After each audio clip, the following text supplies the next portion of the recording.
Hi friends.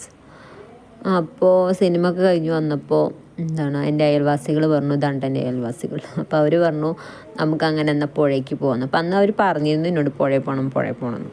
അപ്പം ഞാൻ പറഞ്ഞിരുന്നു എനിക്ക് ഞാൻ അങ്ങനെ സിനിമയ്ക്ക് പോവാണെന്ന്. അപ്പോൾ പിന്നെ ഓക്കെ എന്നാൽ ഒരു 5:30 മണി കഴിഞ്ഞിട്ട് 6:15 ആയി.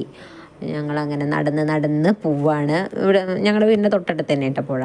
അപ്പം അന്ന് നോക്കിയപ്പോൾ ഞായറാഴ്ചയാണ്, പെരുന്നാൾ കഴിഞ്ഞിട്ട് വരുന്ന ഞായറാഴ്ച. ഭയങ്കര തിരക്ക് പറഞ്ഞാൽ ആൾക്കാർക്ക് നടക്കാൻ പറ്റണില്ല. നടക്കണ സ്ഥലത്തൊക്കെ കാറുകൾ, നിറയെ കാറുകളും ഓട്ടോറിക്ഷകളും പാർക്ക് ചെയ്തിരിക്കുകയാണ്.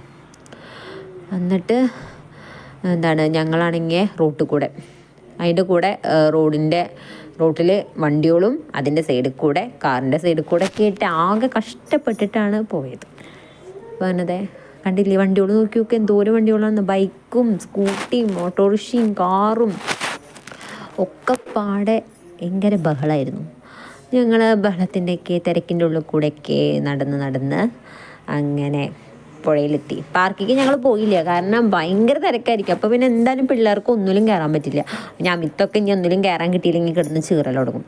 അപ്പോൾ വിചാരിച്ചു ശരി നമുക്ക് പുഴയിൽ പോയിട്ട് കുറച്ച് നേരം കാറ്റ് കൊള്ളാമെന്ന്. അങ്ങനെ ഞങ്ങൾ പുഴയ്ക്ക് പോയി. പിന്നെ അവിടെ കുറേ നേരം ഇരുന്നു. ഞങ്ങളവിടെ എത്തിയപ്പോൾ തന്നെ 6:30 കഴിഞ്ഞു കേട്ടോ.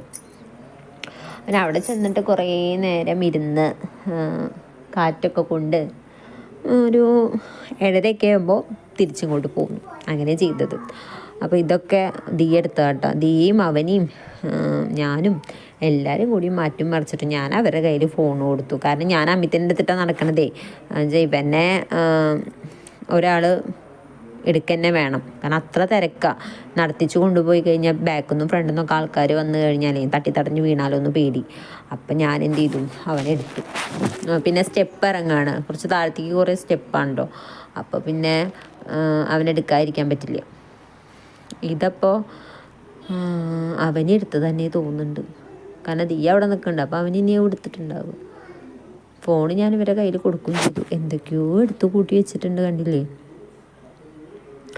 പിന്നെ ഞാൻ ഇവരെ കയ്യിൽ നിന്ന് മേടിച്ചു. പിന്നെ മേടിച്ചതിന് ശേഷം പിന്നെ ഞാൻ കുറച്ച് എടുത്തിട്ടുള്ളൂ, കാരണം അപ്പോഴേക്കും നല്ല ഇരുട്ടായി. ഞങ്ങൾ അവിടെ എത്തി കുറച്ച് നേരം ഇരുന്നപ്പോഴേക്കും ആകെ ഇരുട്ടായി. അപ്പോൾ പിന്നെ ഇതൊക്കെ ഞാൻ എടുത്താട്ടോ, അതുകൊണ്ട് കുഴപ്പമില്ല കാണാൻ. ബാക്കിയൊക്കെ അവരെടുത്തതാണ് കേട്ടോ. അതാണ് ആകെ എന്തൊക്കെയോ കാട്ടിക്കൂട്ടി വെച്ചിട്ടുണ്ട്. ഇതെൻ്റെ അയൽവാസികൾ ഷൈനി ചേച്ചി, പ്രിയ ചേച്ചി, ദീപ ചേച്ചിയുടെ മോളാണ് കേട്ടോ ദിയ. മിത്തുവിന് ഭയങ്കര സന്തോഷം എന്ന് പറഞ്ഞാൽ ഭയങ്കര സന്തോഷം. എങ്ങടെയൊക്കെ ഓടണ്ടെന്ന് അറിയില്ല.